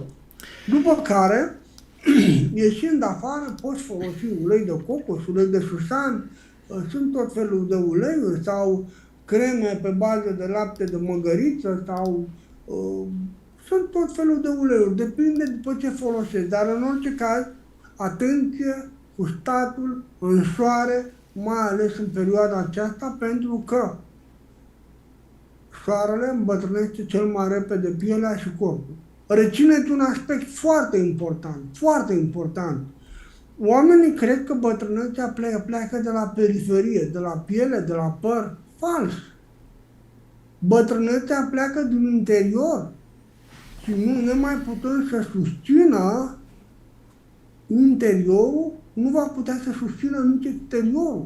Adică un copac, bunica mea spunea că dacă vrei să-ți dai seama dacă rădăcina unui copac este bună, are șevă și puternică, uită-te și vezi cât e coroana copacului în sus, cât de bogată este, cât coronamentul este echilibrat. Asta e reflexia rădăcinii în aer. Deci când noi vorbim de faptul că un om are probleme cu pielea, cu părul, cu dinții, el de fapt are niște probleme interne majore, iar îmbătrânirea a plecat din interior. Niciun șmac nu poate să rezolve problema asta. Ai nevoie de sisteme deștepte, inteligente, care să lucreze cu microcurenți, cum ar fi Revitronul, cum ar fi generatorul de energie celulară, cum ar fi aparatul de curățare limfatică prin metodă electrică. Deci toate acestea au capacitatea să îți refacă corpul electric. Nu degeaba cartea asta, Corpul Electric, a apărut. Este o carte care am citit-o foarte de mult, în perioada lui Ceaușescu. Și pentru mine a fost un mare boom, o mare șansă de a înțelege lucrurile vieții. Robert Becker a scris această carte, Corpul Electric, și vorbește despre refacerea diverselor răni, la salamandre, la o mulțime de animale, cum se reface, cum reface corpul. Și vorbește despre potențialul membranar celular, diferențe de potențial membranar celular și așa mai departe. De aceea vin și spun că microcurenții pot să conducă mineralele și aminoacizi și o mulțime de vitamine și să le ordoneze într-un mod foarte optimizat. Și în felul acesta omul merge bine. Adrian, vreau să mai aduc aminte pentru oamenii care pe 23 iunie, duminica viitoare, de la ora 19, vedeți acum pe ecran titlul și programarea pentru cine dorește pe acest site, pe shop.fitforlife.ro puteți să vedeți webinarul pe care o să-l facă Adrian Cranta pe 23 iunie, duminica viitoare, de la ora 19, pentru aproximativ 2 ore, 2 ore jumătate, în funcție de câte întrebări aveți. Și de asemenea, te rog. Da, deci webinarul de obicei e împărțit în 3 părți. În prima parte explic teoria esențială de punct de vedere practic și explic elementele tehnice. În a doua parte fac o practică în comun cu toți care sunt acolo. Folosesc foarte mult Gong pentru a genera în ei, la modul activ, niște schimbări interne care să apară și, în același timp, în etapa a treia, în partea a treia, răspund la întrebări. Și consider că acest mod foarte focusat este un mod foarte bun pentru toată lumea. Deja suntem la al treilea webinar, foarte mult, s-au înscris foarte mult. Aproape că de la un webinar la altul se dublează numărul de oameni, pentru că vin în special oameni care au căutat peste tot.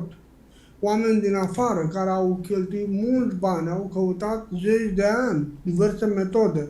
Și oamenii aceștia au văzut emisiunile cu mine, au început să aplice ceea ce au aflat din aceste emisiuni, au avut niște rezultate foarte bune și atunci au pus problema. Și dacă noi mergem la un webinar țintit, adică în care nu vorbim numai despre ce să facem, ci vorbim în special despre cum să facem acel know-how. Și avem 6 luni de zile în care omul are acces în fiecare zi, de câte ori vrea, la înregistrare și poate să lucreze, să practice și să revadă noțiunile esențiale ale practicii. În felul acesta lucrurile merg excepțional, plus că e o reducere majoră de la 1200 de lei la 639 de lei, ceea ce zic eu că e un ajutor, mai ales pentru perioada aceasta cu vacanțe și cu toate cele.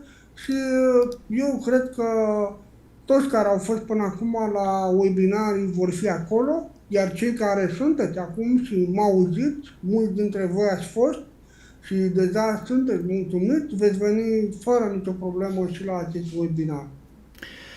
Dragii noștri prieteni, Adrian Cranta a avut o seară grandioasă și v-a oferit foarte multe lucruri pentru a dumneavoastră sănătate.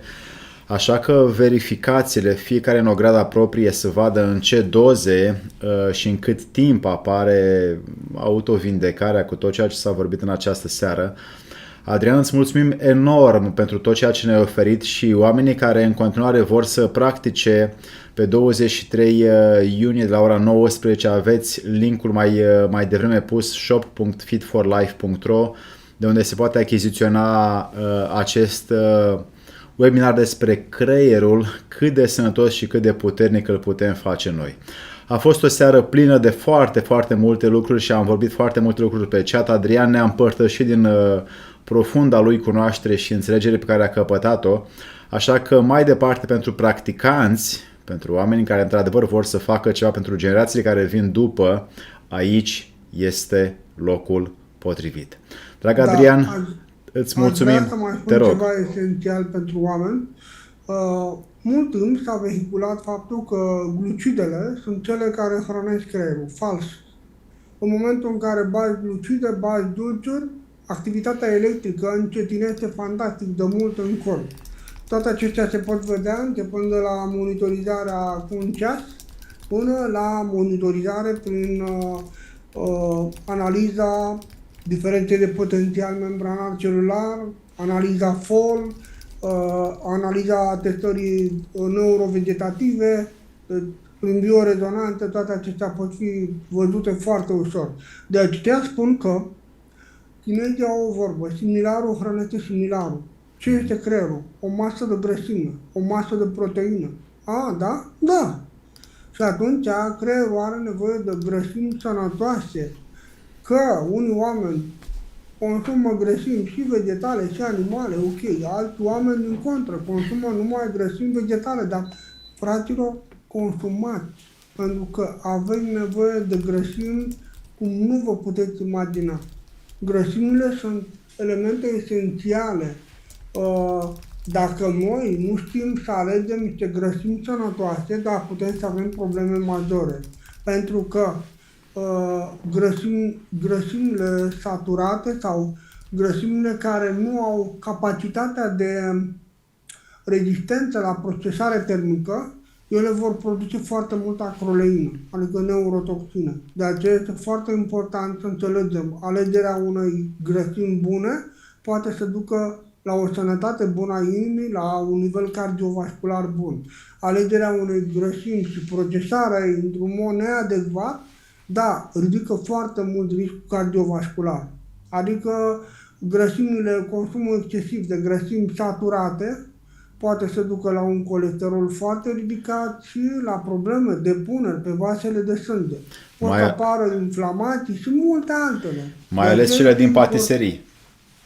Da, de aceea este important să înțelegeți că în abordare, o abordare poate mai puțin periculoasă, este să vă orientați către grăsimi vegetale, uleiuri vegetale, cum ar fi uleiul de măsline, uleiul de avocado, foarte important, uleiul de nucă, uleiul de nucă braziliană, nuci, semințe, ciuperci, iară, ciuperci soia, produse din soia, toate acestea pot fi un plus mare în sănătatea creierului și în sănătatea cardiovasculară. Este esențială. Este un subiect atât de complex, cel cu care ai venit și reprezint interesele acestor oameni, încât putem să discutăm 3 săptămâni numai despre asta. Dar eu cred că în seara asta am jalonat împreună punctele esențiale, adică cum să astupăm găurile, să eliminăm cauzele și cum să aducem în viața noastră niște plusuri cu care noi să putem să mergem mai departe.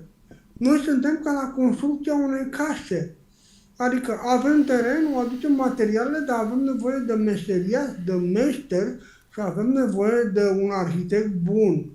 Este atât de greu să găsești un arhitect bun și să găsești o echipă de meșteri bună și apoi, cumva un om care să fie inspirat, un om genial care să vină cu concepte noi privind construcția unei case, arhitectura țevilor de apă, arhitectura curenților slabi, arhitectura traseelor de curent, cum să nu traverseze anumite zone, cum să nu se interpună, să nu se suprapună cu altele. Aici este o adevărată artă. Din nefericire, în Occident, totul merge pe ideea, nu contează să fie cât mai economic. Da, te distrugi. La fel este și corpul uman. Eu consider că un doctor are foarte mult de învățat de la un inginer. Și un inginer, pentru că un inginer când repară o mașină, el nu-și permite să repare mașina doar bucățica lui, carburatorul. Nu! Pentru că dacă a reparat și merge bine, bubuie în altă parte, el trebuie să aibă o abordare holistică a mașinii. Pe când doctorul zice, eu fac bucățica mea și asta este. Și mai este problema că toți vânează de partea de simptomatologie, nu de etiologie, de cauzalitatea problemei și eliminarea cauzelor și formă înțelegerea mecanismelor fiziologice ale corpului. Ce înseamnă un mecanism care a intrat în zona fiziopatologică, dar ce înseamnă reîntoarcere în zona normalității fiziologice? Și toate acestea înseamnă a înțelege mecanisme. De aceea, cred că un doctor, ca și un inginer, trebuie să aibă mai mult decât o arhivă de date. Trebuie să aibă o înțelegere, o intuiție clinică, o intuiție tehnică. Toate meseriile au de-a face cu această intuiție. Așa ca de bun rămas, până când ne vom vedea într-o nouă emisiune, rețineți. Punctul numărul 1 și să nu vă mai amețiți cu atâtea direcții, gândiți-vă doar atât. Inflamația este elementul cu care voi trebuie să luptați.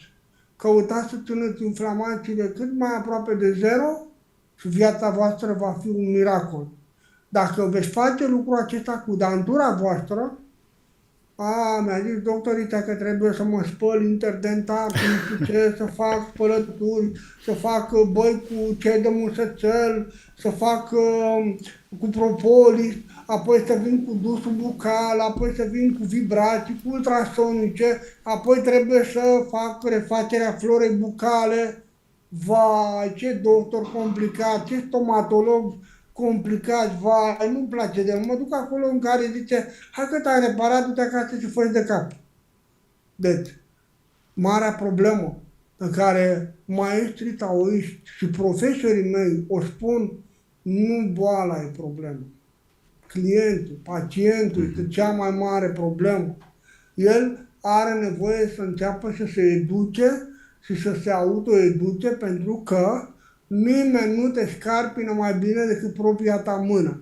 Așa că, dragilor, bucurați-vă de toate aceste cunoștințe pe care noi le-am partajat și ar trebui să fim recunoscători lui Alex, pentru că el a făcut posibil această întâlnire a noastră, această partajare a cunoștințelor și cumva el a fost cel care a selecționat din sutele, zecile de întrebări care au venit, a selecționat întrebări cu adevărat folositoare dacă îți primești răspuns. Deci, dragilor, concentrați-vă să vă țineți inflamația cât mai departe de corp.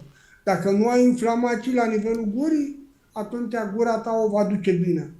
Dacă ai, atunci inima ta și tot sistemul va cădea. Atenție la mucoase, atenție la gândire. Să învățăm să practicăm mindfulness, să practicăm tehnici care implică activarea creierului. Dar despre asta vom vorbi în acest webinar, care vine cu o abordare cu totul specială și veți vedea că rezultatele apar chiar atunci, în cadrul webinarului. Veți simți, veți trăi niște lucruri de care se vă servi toată viața. Adrian, mai avem din partea doamnei Alina, care tot ne-a rugat și toată emisiunea a fost activă și foarte pertinentă în răspunsurile și întrebările ei.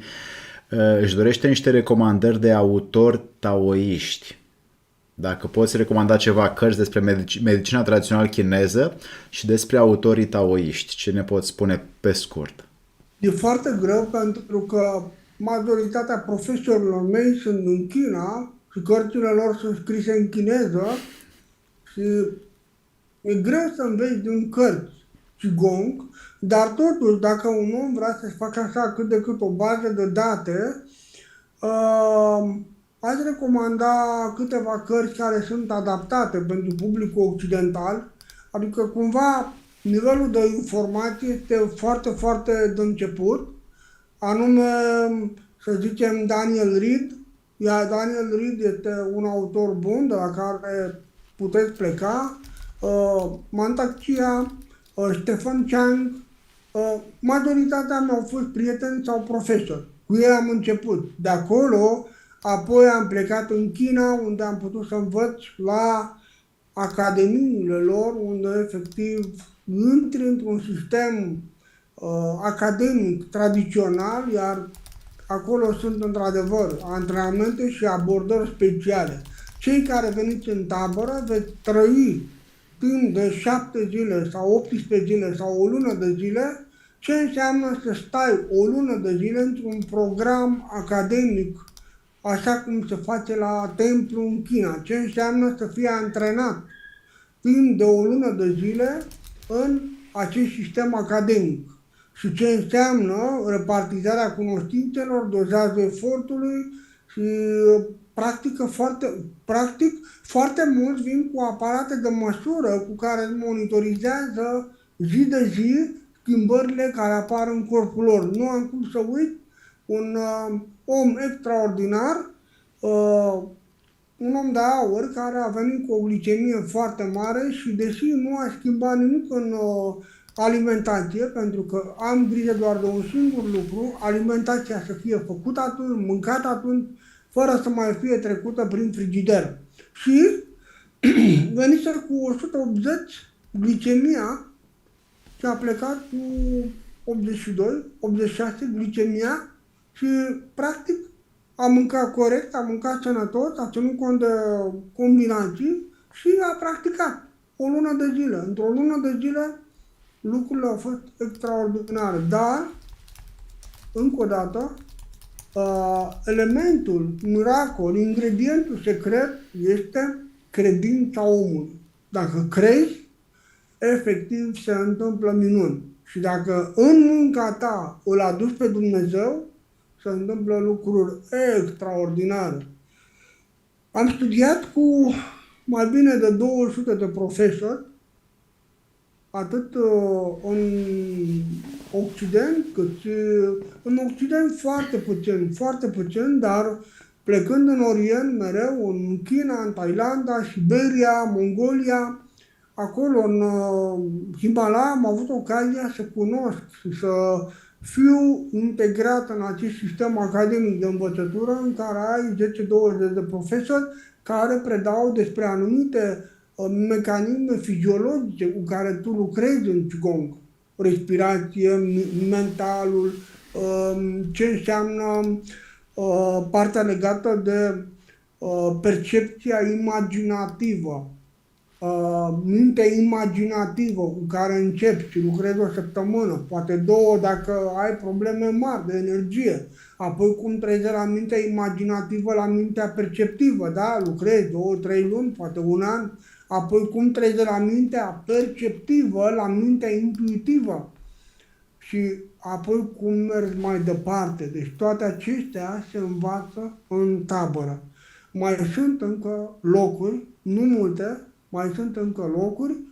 Mult cred că rămânând la urmă vor prinde, nu, din nefericire sunt doar 100 de locuri pe grup. Cererile sunt foarte mari, dar locurile de cazare astea sunt. Și atunci prefer să-mi selectez elevii, să-mi selectez oamenii și aleg oameni serioși, oameni care vor să studieze, oameni care s-au săturat de toate încercările din trecut. Chiar vor să iasă la liman, vor să iasă și să înceapă o viață nouă. Este ok. Este ok. Deci, oameni serioși, oameni care să dezvolte valoare și să poată să dea mai departe, să partajeze cu familia, cu prietenii, foarte important.